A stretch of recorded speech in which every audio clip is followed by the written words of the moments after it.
ജനുവരി 4 ഞായറാഴ്ച. മത്തായി 2:1-12 വരെ വാക്യങ്ങൾ. വിജയകരമായ ചാന്ദ്ര ദൗത്യത്തിന് ശേഷം അപ്പോളോ 11 നിന്നുള്ള 3 ബഹിരാകാശ യാത്രികർ ലോകമെമ്പാടും ഒരു സൗഹാർദ്ദ പര്യടനം നടത്തിയതായി പറയപ്പെടുന്നു. 45 ദിവസത്തിനുള്ളിൽ അവർ 23 രാജ്യങ്ങൾ സന്ദർശിച്ചു. യാത്രയിലെ ഏറ്റവും ശ്രദ്ധേയവും ആവേശകരവുമായ നിമിഷങ്ങളിലൊന്ന് വത്തിക്കാൻ സന്ദർശനമായിരുന്നുവെന്ന് ബഹിരാകാശ യാത്രികൻ എഡ് ആൽഡ്രിൻ പറഞ്ഞു. പോൾ 6 മാർപ്പാപ്പ അവർക്ക് നൽകിയ അസാധാരണമായ സമ്മാനങ്ങൾ ബഹിരാകാശ യാത്രികരെ വളരെയധികം സ്പർശിച്ചു. 3 ജ്ഞാനികളുടെ മനോഹരമായ പോർസലൈൻ പ്രതിമകൾ മാർപ്പാപ്പ അവർക്ക് നൽകി.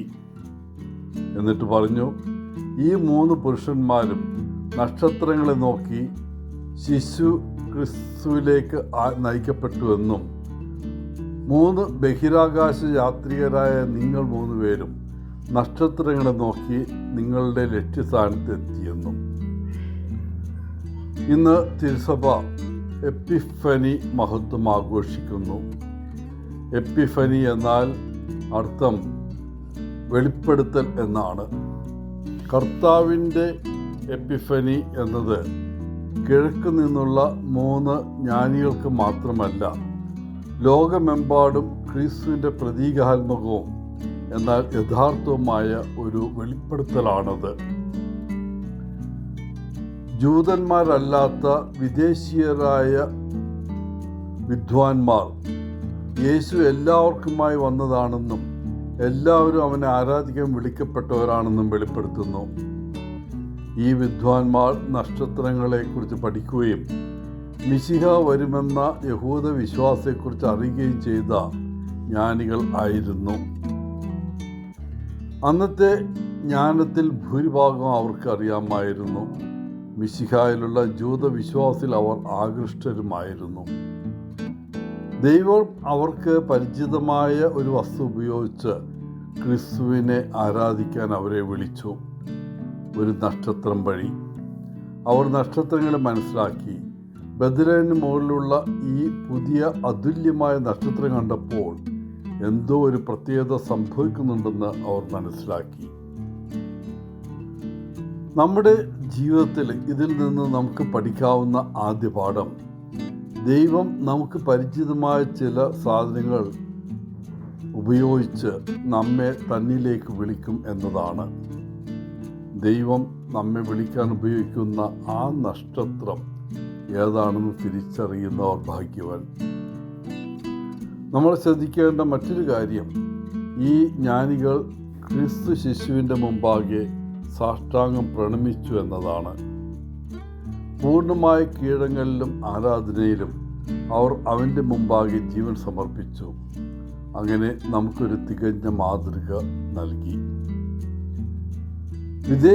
ദേശത്തു നിന്നുള്ള ഈ ജ്യോതിഷികൾക്ക് ക്രിസ്തുവിനെ ഇത്ര ആഴത്തിലുള്ള രീതിയിൽ ആരാധിക്കാൻ കഴിയുമെങ്കിൽ നാമും അങ്ങനെ തന്നെ ചെയ്യണം. ഒരുപക്ഷെ അക്ഷരാർത്ഥത്തിൽ ജ്ഞാനികളെ അനുകരിച്ചുകൊണ്ട്, അല്ലെങ്കിൽ കുറഞ്ഞത് നമ്മളുടെ ഹൃദയത്തിൽ പ്രാർത്ഥനയിലൂടെ നമുക്ക് അവിടുത്തെ മുമ്പിൽ കുമ്പിടാം. നിങ്ങളുടെ ജീവിതത്തിൻ്റെ പൂർണ്ണമായ സമർപ്പണത്തോടെ അവനെ ആരാധിക്കുക. ജ്ഞാനികൾ സ്വർണം, കുന്തിരിക്കം, മീറ എന്നിവ കൊണ്ടുവന്നു. നമ്മുടെ കർത്താവിന് സമർപ്പിച്ച ഈ 3 സമ്മാനങ്ങൾ നമ്മെ പാപത്തിൽ നിന്ന് രക്ഷിക്കാൻ സ്വയം മരണമടഞ്ഞ ദിവ്യരാജാവായി ഈ കുഞ്ഞിനെ അവർ അംഗീകരിച്ചുവെന്ന് കാണിക്കുന്നു. സ്വർഗം രാജാവിനുള്ള സമ്മാനമാണ്. കുന്തിരിക്കം ദൈവത്തിനുള്ള ഹോമയാഗമാണ്. മരിക്കുന്ന സമയത്ത് ഉപയോഗിക്കുന്നതാണ് മീറ. അങ്ങനെ അവരുടെ ആരാധന ഈ കുഞ്ഞ് ആരാണെന്ന സത്യത്തിൽ അധിഷ്ഠിതമാണ്. പ്രിയപ്പെട്ടവരെ, ദൈവം നമ്മെ ഓരോരുത്തരെയും തന്നിലേക്ക് വിളിക്കാൻ എന്ത് മാർഗമാണ് ഉപയോഗിക്കുന്നത്? നിങ്ങൾ അവനെ കണ്ടെത്തുമ്പോൾ അവൻ ആരാണെന്നതിൻ്റെ പൂർണ്ണ സത്യം അംഗീകരിക്കാൻ മടിക്കരുത്. പൂർണ്ണവും എളിമയുള്ളതുമായ സമർപ്പണത്തോടെ അവൻ്റെ മുമ്പാകെ സാഷ്ടാംഗം വീഴാം. അവനെ മറ്റുള്ളവർക്ക് അറിയിക്കാനും എല്ലാ ആളുകൾക്കും രക്ഷയുടെ സുവിശേഷം പങ്കിടാനും നാം എപ്പോഴും ശ്രമിക്കണം. എല്ലാവർക്കും ഇന്നത്തെ തിരുനാളിൻ്റെ മംഗളങ്ങൾ നേർന്നുകൊണ്ട് ഒത്തിരി സ്നേഹത്തോടെ പോളച്ചൻ CSSR ഫ്രം കേരള.